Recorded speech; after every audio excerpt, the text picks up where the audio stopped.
panel. Oh, here we go. Good afternoon. Good afternoon, and welcome to the first recruiter panel here from ClearedJobs.Net.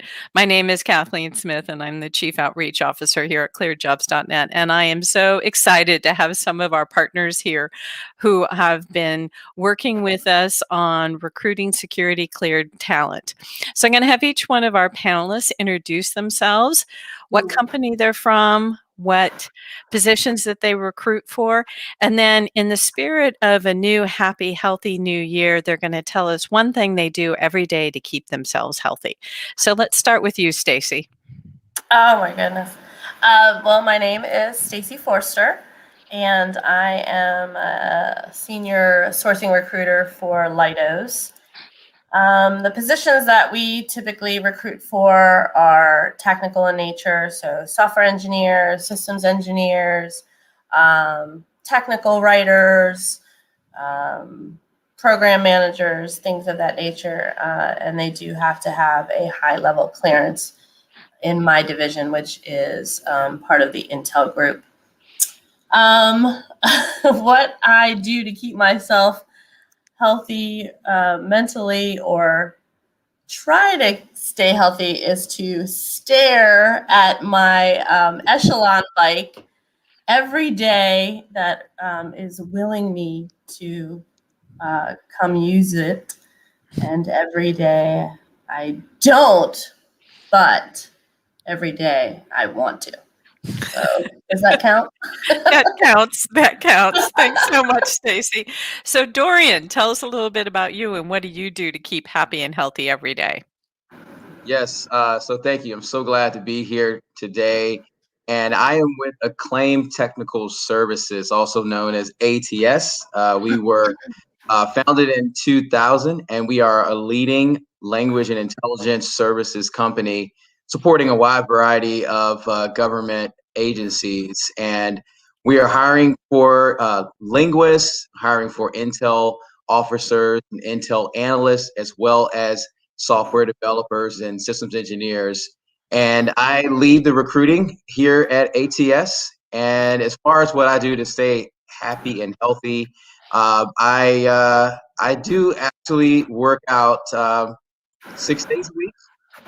So I definitely start my day off in prayer, meditation, and also in exercising. Sounds wonderful. Thanks so much, Dorion. And to my favorite panelist, I only say favorite because she always brightens up several of my panels. Let's hear from Rachel Bozeman. Well, you put me after Dorion, who does 6 days a week of exercise, so I've got some big shoes to fill there. But Rachel Bozeman here with Lumen Technologies. We are a Fortune 150 company supporting all things technology. So in terms of roles that we're looking to fill, we have customers that range from residential to large business, small business, to our federal government. So we're hiring for everything from accountants all the way into our secure jobs too. So a lot of different opportunities there. And something I do to stay healthy, I am a big partaker of yoga. I have found it just to be a great way to kind of start the day, get your mind where it needs to be. And I'm loving it. So, but I also have a bike that I look at too, Stacy, and it hadn't moved. I'm glad I'm not the only one. Well, great. Thank you, everyone, for kicking us off and sharing what you do to keep happy and healthy every day. I actually walk 3.5 miles every morning, even this morning when it was 26 degrees, but felt like 12. And I end the day with meditation and yoga like you do, Rachel. It's the only way I can get to sleep. So let's kick off. What is new for 2021? Rachel, you want to share with us a little bit about what you're seeing new for 2021? Absolutely. So it is a new year. 2020 was exciting and different and full of challenges. And so 2021, it's so exciting because there is so much new that's going on. We have new opportunities in terms of careers, but what we're seeing that's maybe new in terms of different roles or different ways. So Kathleen, tell me kind of which parts of new are you looking for? Just kind of the... So there was something you and I talked about with resumes, something that you're noticing with the resumes. So, and I know Dorion, we're going to follow up with you because you have a little bit on the same topic as well. So what are you noticing in resumes? Absolutely. So where we're seeing something that's kind of new in that resume space is because 2020 was such a interesting year, that it puts a lot of folks maybe out of work, or they had gaps, or maybe they were taking care of folks due to COVID, and a whole host of different reasons. And so normally where you would look and you would expect recruiters to say, yep, there's no gaps, they're just moving right along. We are seeing gaps in there. And what we're seeing and what we would appreciate is just some honesty there and just say, due to COVID, or caretaking or something that just points that out, that it was something because of 2020. I mean, maybe you can just hashtag it 2020, behind any of those gaps that exist in there. But I think that's something that's really been new, that's unexpected, that we haven't seen in the past, are just so many gaps across so many different disciplines and so many different applicants. And Dorian, you and I talked about this a little bit more. What do you suggest that candidates do? And Rachel, chime in on this as well. What should job seekers do if they have gaps? Be honest, but how should we be sharing that, Dorian, in our resumes? Yes, I agree that we need to have that communication that is open, that is clear. And as long as the candidate does list something on that resume, I like the hashtag 2020, by the way. But as long as the candidate does speak to that on their job, if their contract has ended soon or if they've had multiple jobs in the past year, then we'll be able to quickly assess, oh, this person's contract ended, or due to quarantine, they've been unable to work. Then we can quickly assess that. Wonderful. And Dorian, when you and I were chatting, you were saying that another thing that you were noticing is how interviews might be happening with masks. Do you want to talk a little bit more about what that has brought up for you? Yeah, it's really different now. Now that we are wearing masks, body language has always been something that has been a key part of, I don't know, maybe it's 70% of our communication skills. So it's very difficult for you as a candidate to clearly understand what the hiring team is conveying if they're wearing a mask, and then vice versa for you as well. So in some cases, the hiring team may be open to you removing the mask if there's enough distance in the room that you're interviewing in. But that is something that is truly a challenge. And I would just advise people that if you do have to wear a mask in that scenario, to take your time, pause, speak clearly, don't rush through your sentences, so that you can communicate even if your mouth is covered, and that the team can clearly understand what you're conveying. That's really great. Thank you, Dorian. So, Stacy, you were sharing with me a little bit about sort of you upped your technology game so that job seekers could get a little bit more immediate response. What are some of the new things that you're noticing in 2021? The biggest thing is that, obviously last year we were participating in in-person recruiting events. However, due to COVID, most of those events went to a virtual platform. Fortunately, we've been able to continue to participate in those. But we've also implemented a number of our own program-specific events. So that's for candidates to connect with recruiters as well as our program managers and speak directly to them. One of the biggest things that we did, our Leidos team created a chat bot, and that allows candidates to chat with a live recruiter if they're interested in a specific requisition when they enter our careers page. So that's an exciting new feature for Leidos, and hopefully for the candidates. When you enter, you have no idea if anybody's seeing your resume, if they're even reviewing your information. This way you actually get to speak to a live person. Great. And Rachel, going back to the resumes, what are other things that you want to see on a resume if there's gaps? You and I were talking a little bit about upskilling. So, what should people who have gaps in their resume be doing, and how do they show that on their resume? Absolutely. So hopefully those gaps have allowed some time for upskilling those different talents that you already have. Maybe you've been participating in webinars, or maybe you've been doing different certifications. We would love to see you list those and put that up in the skills section of your resume so we can easily see it and see that, hey, you have a new certification, or that you've now attended these different type of webinars or trainings that are really relevant for the skills that we're looking to fill for those different roles. So while we know 2020 was interesting, it certainly has that silver lining in some of the goodness that came from that, some of those opportunities that normally we may not have time to do. But I know personally, just getting to attend different webinars or different type of certifications that you may have been able to do, it's great to add those on the resume. Wonderful. So let's sort of go to what's not so new. One of the things that we always talk about is job search and recruiting have some basic tenets that stay with us year in, year out, no matter what happens. Dorian, you want to kick us off? What's something that's not so new for 2021 that we have to remember as a basic part of job search?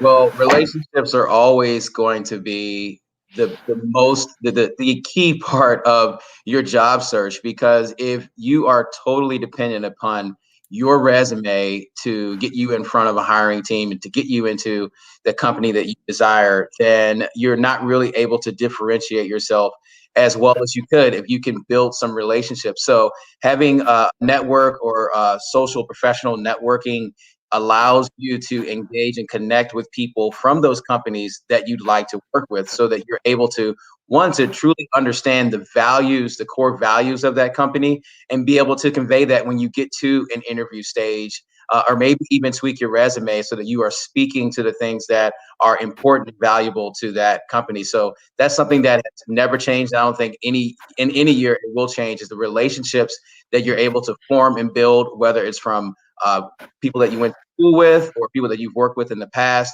or people that you like to engage with for the companies that you're interested in. Build those relationships, cultivate them, and make the most out of them, and contribute to those relationships. It will help in a long way towards that.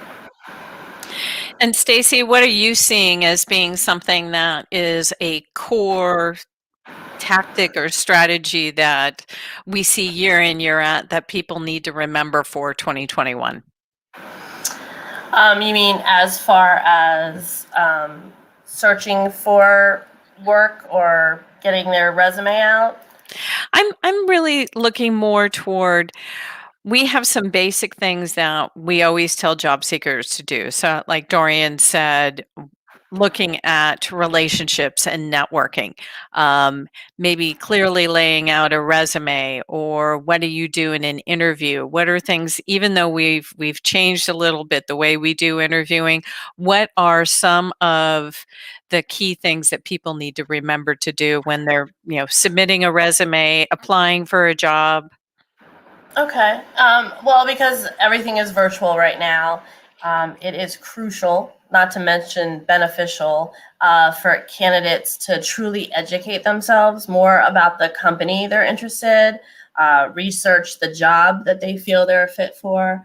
And with Leidos, we want them to create a profile on our careers page, and also to sign up for our job notifications. That way they're aware of new positions as they are posted. And obviously, we are always strongly encouraging our candidates to apply directly to the positions on our careers page. And one thing that Stacy, we chatted about before was, right now we see a lot of people who are unemployed and they're applying to a lot of jobs. Do you advocate people applying to a lot of jobs, or what do you advocate people to do as far as applying for jobs?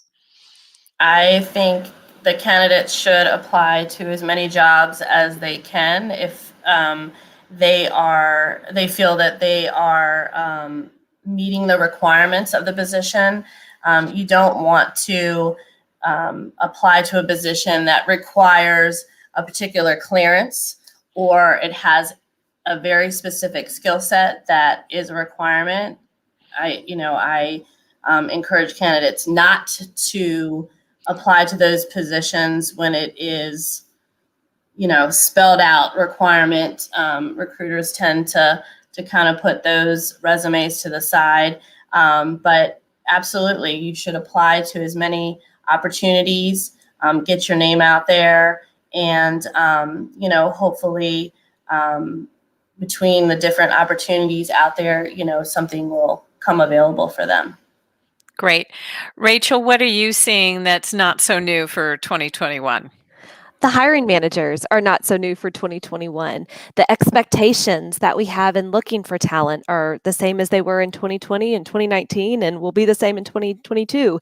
We want folks to put their best foot forward. It's making sure you're prepared. I know I am guilty as the rest of rocking yoga pants and fuzzy socks all day long. But when you're coming in for an interview, those are the days where take that extra time to brush your hair or put on a shirt that doesn't show the spaghetti sauce from last night on there. Do all of those things. We want to see that you are serious about this, that you are going to, knock it out of the park if selected for the role. So don't let any of that become lax, where at home you may be able to pull all of that off, but when you're coming to interview, make sure you're putting that best foot forward. And the same is applicable for your resume. Make sure, just kind of like Stacy was mentioning, apply for those roles that you're qualified for. And one resume doesn't fit all. So make sure that that resume is customized for the role that you're fitting in, and take your time, slow down. I know we use a lot of video interviewing, and make sure that you're taking your time. Don't just go through them and say, I'll just whip through this. Really spend some time thinking about the questions that are asked, then answer so that you can really put that best foot forward. Sounds great. So we have we have a lot of questions that are coming through, and I'm going to just I'm going to summarize one in general because we have three all at the same time. So we're going to talk about Army logistics officers who are transitioning, and I know that this is something that we didn't have on our lineup, but I'm hoping each one of you can give some tips to transitioning military as to what they should be doing in preparing for their transition, and also what they need to do about applying for a job. So I'm going to kick it off with you, Dorion. Yes. So hopefully they've already connected with their transition assistance program where they are. That will go a long ways towards guiding them in the communications that you will have with defense contractors and companies as you transition to outside of the military. But in addition to that, we have recruiters that understand your background, your military occupational specialties, that can help to kind of decode your background, your resumes from the lingo, the types of descriptions that you had before, to transfer them over to kind of the commercial world as well. So if you have someone that you're already working with in your transition assistance program, do that.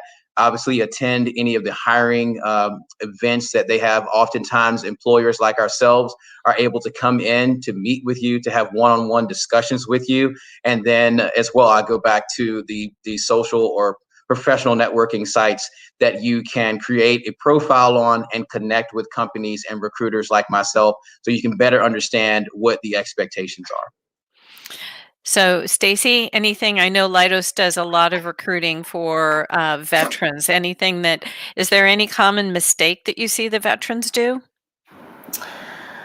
The one thing, when I'm involved in either the in-person events or the virtual events is, while Leidos, loves our veterans and they have a robust veterans program in place,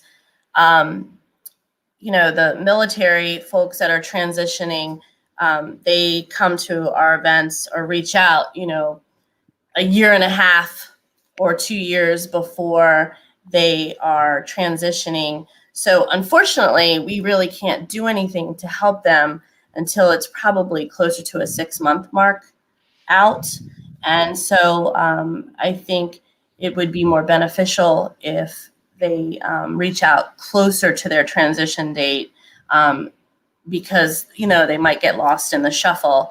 And, we do our best to keep in contact.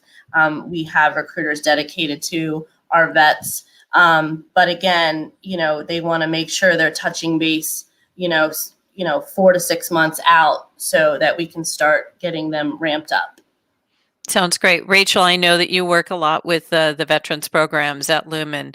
What are some of the tips that you would share to our transitioning veterans? So I would complement everything that's already been shared, and just take it a little bit further when it comes to the resume. There are a lot of tools out there. Why a lot of recruiters do understand and can make those translations. Not all can, and depending on the role that you're applying for, there are different tools out there. There are skilled translators. I know we have one on our job site that you're able to use. So it's important sometimes to understand how does that particular amazing skill that you have translate over to something that might be relevant to the job that you're applying for. So definitely make use of those. And certainly, share your resume with other folks as well. I think that's a really good tip that I would provide is have other people look at it. Make sure it makes sense to someone else too before you send it out. Sometimes that extra set of eyes will catch something or say, what do you mean by this? Or did you really do this? So make sure that you do find that good friend, a friend that can spell and knows punctuation, and definitely run your resume by them as well. We're getting a lot of questions about resumes. So I'm going to let's go over to resumes. And Stacy, why don't you kick us off with, what are some of the common mistakes that you see in resumes? And as a follow-up question, someone is asking, should they pay for a resume service to tweak their resume? I'm on both sides of that question, but Stacy, why don't you kick it off for us? Obviously, in resumes, sometimes, or I shouldn't say sometimes, often candidates want to put every single position they've ever had on their resume, and then it's 5-10 pages long. I think the rule of thumb used to be 2 pages. I don't think it should be longer than 3. Nobody wants to read a novel. You can put you can summarize your experience in a summary up top, or bullet point your accomplishments. As far as utilizing outside agencies to help revamp your resume, I don't think it's a terrible idea. Actually, my husband did that, and he was able to get a lot more interviews based on that. I think his was a little jumbled. So sometimes we need a little help in formulating that resume, things that you didn't think to include, or things you thought you should include, now you shouldn't. So I think if someone can help you make it so it's streamlined and it's clean and easy for a recruiter to read through, I think you can do whatever is going to help you get ahead. Dorion, what are your thoughts? What are some of the common mistakes that you see, and what's your view on paying for a resume being tweaked or not? Yeah, so I agree with Stacy on all those points as well. I think and I'll go back to something that was said earlier. Have someone else to read your resume, because misspellings and grammar, man, I couldn't tell you how many times a hiring manager has seen a resume and automatically they will, say this person is not going to be great for this position because they didn't take the time to write their resume. And I need this person to be able to write for my customer, write for our clients. So making sure, any grammatical errors are removed, or spelling errors are removed. I would also say education. If you do not have a degree, if you have not completed a degree, sometimes people will list a degree that they're pursuing, but they have not completed it. Be clear about that. Be clear that it's a date in the future. Don't put it there if you don't have it. Same thing would go for skills. If there are certain skills that you just saw it on YouTube, or you Googled JavaScript and you don't know JavaScript, don't put that on your resume. So that will come up in the interview, is what do you know about JavaScript? So if you don't have the skill, don't list it. If you have the skill, obviously list it, and you want that to be highlighted. As far as the resume paying service, if you don't have anyone in your network that understands how to put forth a professional resume, then I would say yes, go ahead and seek one out.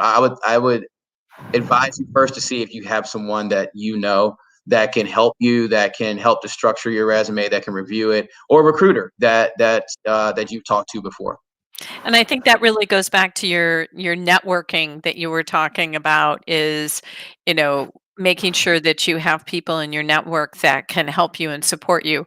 I always find it very interesting that no one has recruiters in their network until they absolutely positively need one, and then they expect for an immediate response from a recruiter. If you have people that you've interviewed with that you really had a really great conversation with, keep in touch with them, be networking with them. I know recruiters that I've networked with for over 25 years, and we're always helping each other out. So if you have someone who's your go-to person for for restaurants and vacations, you should definitely have a recruiter in your network so you can go and ask them job search questions. So Rachel, you didn't get to chime in on this. What do you do for resumes? What are some of the common mistakes you see, and what's your feeling on paying for a resume service? Absolutely. So I would say less is more, first of all. We appreciate when you go out there and you found a great template, but if it's filled with colors and different fonts and pictures and all of these different things, a lot of times our ATSs or applicant tracking systems, they don't translate over well. So what may look great on your end comes over looking like garbly goo. So really make sure that you're strategic on what you're using. But again, simple is fantastic. And the other piece, this is an introduction to who you are. So we want to get to know you. We don't want to know what somebody at that company that you're currently at says this job requires. We want to know what you did specifically at that job. So please don't copy and paste the job description from your current role into the resume. That doesn't really help us understand what you've done. So call out what you specifically did and make sure that you're working backwards. So really look at the job description to which you're applying. If it requires that you have a particular skill or that you've had access to this or know this or whatever it is, look at your experience and call that out. Put it at the top. On average, recruiters are going to spend anywhere from 3 to 10 seconds on your resume. Make it easy for us. Put it at the top. Call out the things that are relevant to the job. Keep it simple. All of those. In terms of pain, I agree very much with what Dorion shared. I think first reach out to your network, see who's available, pull all of that stuff first. That's where you're going to get the most honest feedback on what looks good, what might not be so great, all of those different pieces. And again, if maybe you don't have someone in your network immediately, I think it's a great, plan B, but I would certainly utilize those friends and family and that network first. Yeah, I think that that's, again, building on something that Dorian said earlier, building your network. And even if you don't need to find a job right now, making sure that you're going back and connecting with any of the recruiters that you've met at a job, in-person job fair, or someone that you've really enjoyed talking to at a virtual job fair. Really make sure that you're building that network of recruiters. So we all learned a little something new in 2020. We learned how to Zoom. We learned how to figure out which microphone and which headset is going to work with our computer. We learned that lipstick and making sure that your hair is brushed is more important than what shoes you're going to be wearing. So, in job search, what are some of the key strategies or tips or things that we learned about in 2020 that are going to be successful or help us be successful in 2021? Dorian? Yes, I would say have a list of companies of employers that you're most excited about as you're searching for jobs versus just searching for a job title. A list of companies or an industry, even a space that you're most interested in getting into, and then from there, looking at the opportunities that are available in those companies. I think that in times past, we were just happy just to get a job. But what you really want to identify is a place where you can not only obtain a job, but you can build a career, where you can grow, where you can advance. And those are the places where you're going to not only be successful, but remain motivated. So as you are putting together your strategy for job searches, don't just run a search for skills, but also look at the employers and find those that have values and that are striving to achieve progress in the areas where you want to achieve progress, where you can go in and work and stay motivated and contribute. Wonderful. Stacy, what do you think that we all learned in 2020 that is going to be something that's going to really help us in 2021? Well, to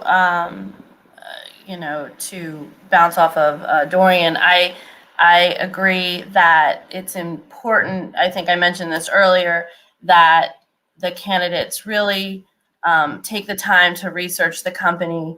I don't know how many times I've talked to a candidate, they have no idea what Leidos does. Actually, they think we're Leidos, which is, the pizza joint. So um, it makes a difference when you've done your homework, and it's going to make you more well versed in the company. You're going to learn about the culture. You're going to learn if it's a place that you really want to work.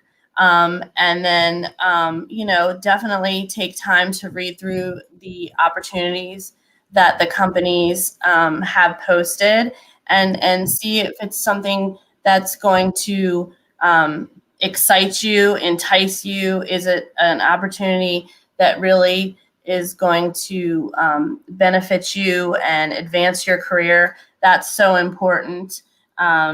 People just are like, oh, this is a stepping stone. At Leidos, we don't want it to be a stepping stone. We want you to stay with us and grow.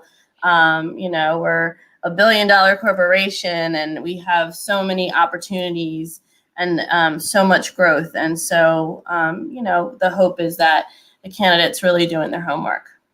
Great. So, Rachel, we've all learned how to Zoom. We've all learned how to be our own technical IT department. We've all learned that, we sometimes have really good day on camera, sometimes we don't. We've learned that virtual events and how to communicate well on video. So, what are some of the things that you see as, a really key tip that we learned in 2020 that we're going to be using in 2021? I would say something that we haven't learned is the mute button. It seems like that is a struggle across all Zoom meetings, all all virtual things, or either that or, "Oh, I'm sorry, I was on Zoom." I mean, on mute, which means I wasn't listening. But I think something that really has come out of 2020 that's been, to me, just amazing is that work can be done from anywhere. Previously, there was a lot of thought around it had to be in a certain location, or if the leader was in that area, they needed all the roles to be in that area. But what we found, most of our workforce is working from home. And what we found is that the work is as good, if not better, than when we were in buildings. And so it's really opened up and made a lot of opportunities in different areas. So, kind of to, again, go back to what was shared, I think Dorian said it, putting in those skills as your search. Don't search by just your area. Broaden your search. There may be roles that previously you thought you had to live in a particular area to qualify for, but now it may be open anywhere within the country or even outside of the country. So I would say don't limit yourself to just your neighborhood or your city or your state. Look at that, because a lot of those opportunities may truly be work from home in there. And again, I think that's something amazing that's come out of 2020, is that you don't have to be in a building to be successful. Awesome. Awesome. So, we have a lot of questions that are piling up, so I am keeping an eye on those. We have one more question for our panel to discuss, and then we'll get to the questions. I won't be able to get to all of them, but I will try to summarize them and sort of see if I can put them all in one thing. So this is our sort of our funny part, or our let's liven things up a little bit. And let's talk about what are some things you as a cleared recruiter do not want to hear in an interview. So Stacy, you want to kick that off? So the worst thing that an Intel recruiter can hear is that the candidate no longer wants to utilize their clearance, and that they now just want to work remote. Unfortunately, in Intel, we cannot accommodate that typically. Leidos as a whole can on certain divisions, but it's kind of like a knife in the stomach to tell us that, I don't need that clearance any longer. It's not important to me to get a job. That's a big one. I can definitely see that. So, Dorian, how about you? What are some of the things that you have heard in an interview and you really don't want to hear in an interview? Oh man, I don't know where to start. It's such a long list. But I will just say this: don't make assumptions. Don't make assumptions about anything. Something that you will learn is just because you see something or have heard something, don't make an assumption. I might have a uh, Buffalo Bills hat in the background or something, and you automatically assume I'm a Buffalo Bills fan. But you may find out that I'm a Baltimore Ravens fan, and I lost a bet to my boss. So. Um, I don't know that that applies to just being in a cleared space, but just don't make assumptions and be positive. Don't bring negativity into the interview about any one of the past companies or past managers, past customers. Be positive in that interaction. Awesome. So, Rachel, I know you talk to your team. What are Yeah. some of the things that have popped up for your recruiters and interviews that you really don't want to hear? Kind of what I gathered back from everyone, really treat it like a date in a lot of ways. We don't want to talk about politics. We don't want to talk about religion. We want to talk specifically about your skills and your talents. And I think that don't make assumptions was a great call out. We all try to have that small talk and let's talk about the weather, but just you want us to pay for your dinner and your lunch and your breakfast by terms of a paycheck. So don't make it awkward. When you are giving situations and you are explaining things, make sure that they stay at a level where it's not uncomfortable. Oftentimes we'll get in there and we go so far down a rabbit hole that we don't know what you're talking about anymore. And we're just hoping that it's about time for the interview to be over because it's kind of lost everything. So stay where you need to be specific, stay out of those danger areas. Let's not talk about religion, politics, any of those things that take away from the talents that you're bringing to the table and that we really want to discuss. Wonderful. So yeah, I like that analogy. Treat it like a date. You are looking to form a long-term relationship with your employer. You want to make sure that you're putting your best foot forward and telling the employer what are the key skills and talents that you're bringing that will add value to the company. So, interviews are not the place where you vent your frustration about your previous employer. It's not where you vent your frustration with your team members. Those are things that are better used for internal introspection and to think about how you can make your professional life better. So I'm going to go through some of these questions. Thank you for all these wonderful questions. I'm having a difficult time sort of pulling out. So we have a lot of questions about resume. So I'm going to pull this one up and let's go back into resume. What type of format is best when applying online, bullet or job summary form? So who wants to tackle this one first? I would say bullets for me. Make it simple. If I have to read a paragraph, then I'd probably pick up a book. I'd rather read something that makes it easy for me. And again, put those relevant things, those first bullet points. Know again, you've got that 3 to 10 second window to catch somebody's interest. So put it in there quick, put it in there easy. And if there's anything that you're really, really awfully proud of that you accomplished at that role, make sure that's one of those included bullet points. Stacy, Dorian? I wholeheartedly agree. Bullet points are much easier to go through. You just go down the line, you get a quick synopsis of what the candidate does. Nobody has time, unfortunately, to read a novel in your resume, so it's easier to just have these quick, bullet points. Dorian, anything else? I'll just say ditto. Yes, bullet point. Awesome. So we touched on sort of some skills translation. So I just want to see anyone have, other than, I would assume that every company that we have listed here has skills translation. I know Leidos, you have one. Lumen, you have one. Do you have one over at ATS, Dorian? No, we don't have a skill. You talking about a skills translation for military? For military. So, what are some other resources that transitioning military can use as far as their skills translation? Or Yes. Rachel or Stacy, do you have anything?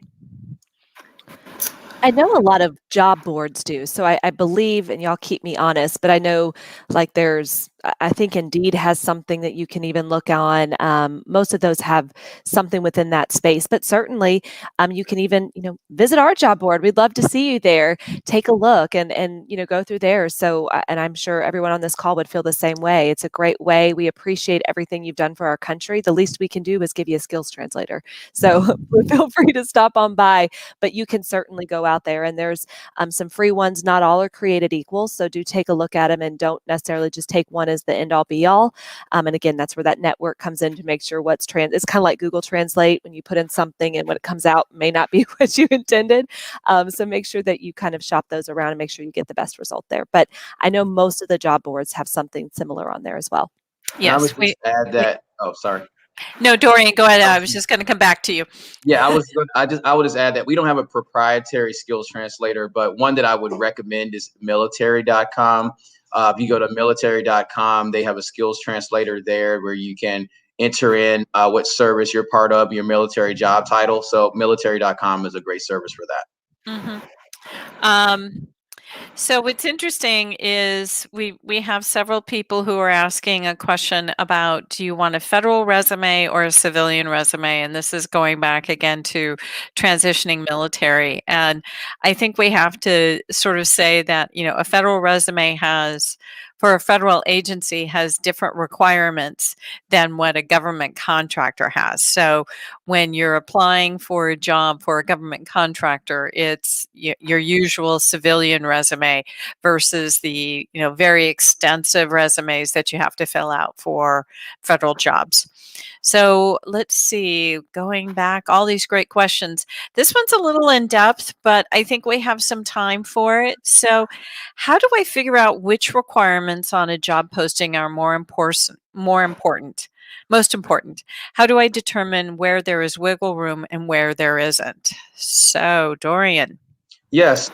So usually in the job description, you will see a required skills section and you will see a desired or preferred skills section. So the required skills it should be telling you that these qualifications are a minimum that you need to have, whether it states education, years of experience, certain certifications and skills. So I would look there for the required skills. And sometimes there may be wiggle room. Usually if there is wiggle room, it will state as such in that required skills section. It may say strongly desired, which would be some wiggle room. So if you see a required skills section, that should tell you the skills that you need to have at a minimum in order to be qualified. Stacy, anything to add? I agree with Dorian. The majority of our positions, if it is a requirement, it's going to say it in big, bold letters, not just be right under the requirements list. If it doesn't say required, sometimes there's wiggle room, but we're at the mercy of the programs. And if it's program specific, then we're going to require the candidate to have that exact skill set. Rachel? Rachel? Did I lose you? Uh-oh. We somehow or another lost Rachel. Well, that's I'm sad for that, but maybe she'll be able to pop back in. So one last question. We have one question here that, when we have a lot of virtual job fairs that are coming up, and it's really interesting because there are many different kinds of employers. And how do you, when you're going to be submitting your resume to many different employers at a job fair, how do you target? I mean, it's sort of being customized with your resume, but sort of not. So, Dorian? Yes, I think one of the advantages to virtual hiring events now is that in most cases, you're not going to be providing your resume up front. In most of those interactions, there's an opportunity for networking and then a one-on-one or team discussion with you as the candidate. Then you follow up with your resume. So that gives you a little bit of cushion time to gear your resume specific towards that employer or towards that job. And I would also say even the same if, and when we do, I should say, get back to in-person hiring events and job fairs, that in most cases, the employers are not receiving hard copy resumes anymore. Like in times past, they would have you to complete an application, submit your resume online. So that also gives you some time to gear your resume specific towards that employer that may be unique to the other jobs that you apply to. So you should have that opportunity to. Not many recruiters I know, when we were doing in-person events, want to go back home with a stack of paper resumes in their hands and would much rather have the candidates to apply online with your resume, and that gives you that opportunity to adjust accordingly. Wonderful. So, Rachel, you're back with us. I don't know what happened. I guess my stories weren't good. They got the big boot. No, your stories are always great. We always love having you. So, how do you target your resume at a virtual job fair or when we get back in person? Absolutely. So I think for the virtual, oftentimes we have access to your resumes. That's something that the person who has coordinated the event oftentimes is already providing your resume. So don't try so quick to get there. I think the key word that you've probably heard from all of us today is building those relationships, going and asking those questions. You're absolutely right. When we do get to be in person, we don't want paper cuts, and we're going to want you to apply through the system. But most companies, I know we in particular, have one where we're going to ask you, you can just join like the job network before you even apply, where you can go in there and set up notifications when jobs that you find applicable are available so that you can apply to those. But go in there and worry about building those relationships, asking those questions, seeking to understand. It's not the time to worry about necessarily passing the resume. There'll be great opportunities for that. And again, oftentimes we have that, but I'm far more inclined to go and want to reach out if I see that I've talked to someone and they were asking great questions. I'm going to seek out their resume more so than if I have a pile this thick that I'm probably not going to have the time or the availability to chat through. I have one question that's very specific for Dorion. So, it's if a linguist has a secret clearance by a company, if that company doesn't have a job opening, should they apply to a different company? So basically, if someone has a clearance at a company but they're not being used, should they go ahead and apply to another company? I would say 100% yes if you're applying to ATS. Yeah. Yes, I mean, there's opportunities out there for you. Pursue them. You have to do what is best for you and for your family. Certainly, every company, including the three of us on here, we want you to remain loyal to us as we remain loyal to you. But at the end of the day, you have to do what's best for you and for your career. So if there's a better opportunity for you and for your family, go for it. Awesome. Well, this has been a really exciting afternoon. I really appreciate everyone taking time with some great questions. We've had some wonderful questions come in. If we haven't answered your question through the panel discussion, the team from ClearedJobs.Net will reach out to you and see what resources we can provide to you. So I want each one of our panelists to come up with some closing remarks, sort of one thing you want us to think about for 2021. So Stacy, kick it off. Leidos is continuing to grow and expand. We're doing exciting things every day. One of the things I do want to mention is how diligent Leidos has been during the pandemic and relaying information to let their employees know that they're keeping them safe. They're taking the necessary precautions during the pandemic for those who have to go into the office. And so we do relay that information as well to the candidates to give them peace of mind, because we want people to come to Leidos and feel safe and secure and know that they're protected and it's still a positive place to work and a safe place to work. I just encourage you to continue to apply. to do your research, to join in with any Leidos groups.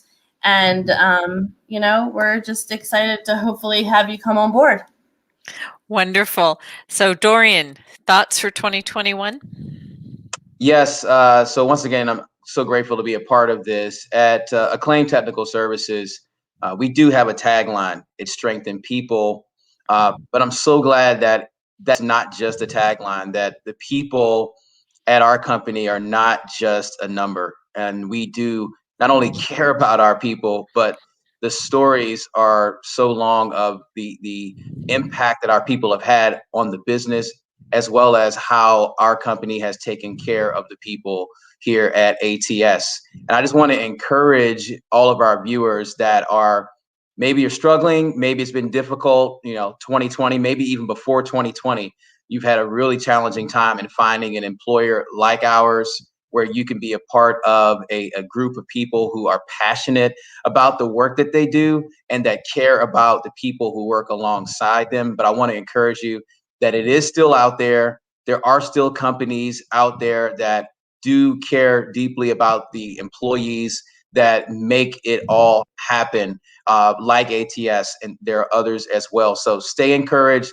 I'm reminded of a quote, I don't know, maybe Michael Jordan, probably before Michael Jordan, that says that you miss 100% of the shots that you do not take. So keep taking your shot. Don't quit, don't give up, don't throw in the towel. That right company, the right employer, the right career and job opportunity is out there. Keep taking your shot, and hopefully we'll cross paths somewhere in the future too. Thank you so much. So Rachel, our sunshine from the South, what are some of the things you want us to think about in 2021? Absolutely. So again, thank you so much for just having me. This was awesome and amazing, and just appreciated learning everything and some of those best practices. So at Lumen, we are just so excited. We are definitely fueling the fourth industrial revolution and would love for you to come and be part of that. We are doing amazing things and need amazing folks to help us do that. And I think Dorion said it very, very well. Don't let 2020, we've been there, we've done that. We have t-shirts to prove it. Maybe we have a little less toilet paper from 2020, but we're in 2021. There's so much, many amazing things going on out there, so many amazing opportunities, and don't sell yourself short. This is the year that it's going to be the best for you. Go out there and get that skill you didn't have before, or ask that question you were afraid to ask before. Join that company that you weren't sure of before. Ask them, join, apply. Make sure it says lumen.com. But besides that, it'll be fantastic. But no, this was just absolutely wonderful. Put your best foot forward, and let's make 2021 amazing. Wonderful. Well, Stacy, Dorion, and Rachel, thank you so much for your time today and preparing for this webinar. I really hope that we provided some hope and some positivity to the job seekers out there. And I really just appreciate your partnership in making sure that our community is always better. Thank you from Kathleen at ClearedJobs.Net. Please be sure to check out our job board for security cleared jobs. And we do have some virtual job fairs coming up starting next week, February 4th. Have a great day, everyone. Thank you.